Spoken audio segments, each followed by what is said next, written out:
Ah, Rakghouls, don't we just love them?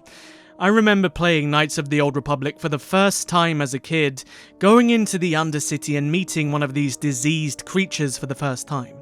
It's actually one of those moments in Knights of the Old Republic that you just don't forget. Not only were they ridiculously strong and hard to kill, they just left an impression on you. And I can't wait to see what they do with the Rakghouls in the remake because there is a lot of potential there. And in case you don't know, one of the most viral videos I've ever had on this channel was actually a YouTube short, and it was about Darth Vader fighting the Rakghouls in the future, and it did generally surprise me how many people didn't know in any kind of way how the Rakghoul Plague actually begun, or where it even come from. It seems that most people just kind of think it originated on Taris and kind of escalated from there. And to be perfectly fair to anybody who doesn't really know the answer to this question, Knights of the Old Republic doesn't do a very good job of answering it. But if you're sitting there thinking, well, I know this, it just originated from the Undercity of Taris, it's a disease that just happened to appear, well, you're kinda wrong. You see, the Rakghoul Plague didn't come from Taris. It escalated from Taris, but it didn't originate there.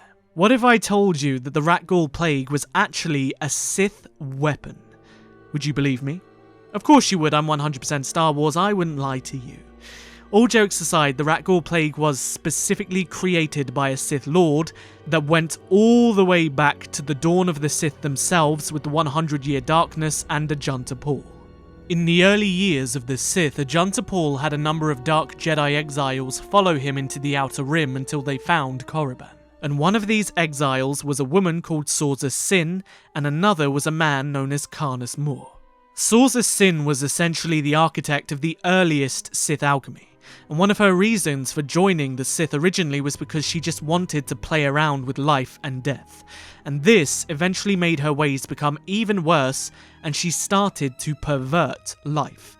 And given that Ajunta Pall and these dark Jedi exiles had enslaved the Sith species on Korriban, she now had an almost endless supply of test subjects to use in her experiments. And these very first experiments resulted in the creation of 3 great amulets.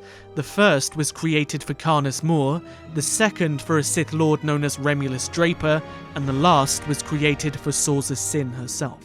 Now, the first of these talismans, the one created for Karness Murr, was able to spread an infectious virus using Sith magic. Now, it's not known whether Sauzas Sin created the Rakghoul Plague and then gave it to Karness Murr, or whether Karness Murr implemented the Rakghoul Plague into the amulet after it was given to him, but the magic within the amulet was so strong that any non-Force sensitive being would be afflicted by its aura and transformed into a vicious monster that would be subservient to the wearer of the talisman, and this monster would become known as a Rakghoul. In fact, this raw form of magical power, there was no way of defending against it. Even biohazard suits and cures were incapable of resisting the magical curse within. However, after some time, Karness Murr himself noted this as a weakness.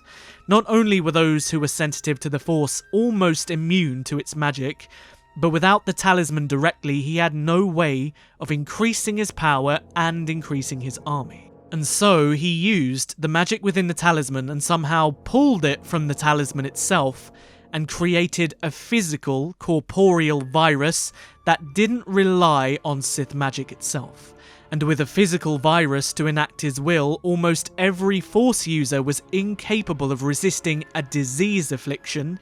A mere bite, a mere scratch from one of these monsters would infect anybody. However, Sauzas Sin was cunning. She had created these 2 talismans to keep Remulus Draper and Karness Murr in a kind of perpetual battle for supremacy, so that she could go about creating her own powerful talisman.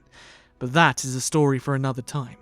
But before Karness Murr could enact his will upon the galaxy, somehow, somewhere, at some point in history, he was assassinated, quite possibly by one of his Sith rivals. But his great amulet had one other capability, and it was literally trapping a Sith spirit within. And to survive this assassination, to survive death, Karnus, before his assassination, bound his very spirit to the talisman that he was intending to use to take over the galaxy. And as such, the talisman actually became a living object that had this spirit of Karnus Murr within, that kind of had its own mind in a way. The talisman would seek out Force users to infect essentially with his will, and over time the intent was to slowly possess them through their corruption. But of course, Karnus Murr didn't manage to create a Rakghoul army, otherwise we probably would have known about it in Star Wars history to some extent. But how then did the Rakghoul Plague manage to start spreading as a virus and not as a result of Sith magic? Now this is where Taris comes in. At some specific point in time, we don't know when, it could have been thousands, it could have been hundreds of years before Knights of the Old Republic, the Murr Talisman found its way into the hands of a traveller, and this traveller died in a cave in the Undercity of Taris. Now, the Rakghoul Plague and the Rakghouls themselves hadn't been seen for a very long time, but the aura of the magic from the talisman began to spread amongst the weak outcasts of the Undercity, but because of its low-class status, the government of Taris gave no interest to the potential danger, as it was widely considered to be contained in the Undercity, and nobody really cared about that place. But during the Mandalorian Wars, the talisman was rediscovered by the Mandalorians who had taken over the world, and they begun to excavate for hidden artifacts. And this is where they then found the Murr Talisman. Now, the talisman was taken off of the world by the Mandalorians, unable to infect anybody else using the magic that stemmed from it. In fact, the talisman itself was locked away for thousands of years. Again, maybe a story for another time. But despite the fact that it was taken from Taris, the government's inaction to deal with the threat and the plague left behind was the main reason that it spread more and more. And the Undercity itself became a breeding ground for the disease, so much so that nearly 60 million people were infected by the Rakghoul Plague on Taris. And this is how it became known as an infectious disease and not a result of Sith magic. And it's rather crazy to think that if Taris wasn't destroyed, what might have happened to it if it was given another 20 or 30 years of ignorance? Who knows? But there we have it. That is the story of how the Rakghoul Plague actually began. It was Sith sorcery. What else would it have been? They can't keep their grubby little hands off of anything in the Star Wars universe, can they? Now, I really want to know if you were already aware before this video that the Rakghoul Plague was actually a result of Sith magic that was then transformed into a disease, or if this is the first time you've ever heard of it. So let me know down in the comment section below. As always, if you enjoyed the video, don't forget to hit the like button. YouTube is treating Star Wars content like a plague as of late, and it would help me out a great deal. Any interaction would go a long way. And if you haven't, perhaps consider subscribing to join the biggest growing Knights of the Old Republic community on YouTube. I'll see you guys in the next video. But until then, may the Force be with you. Always.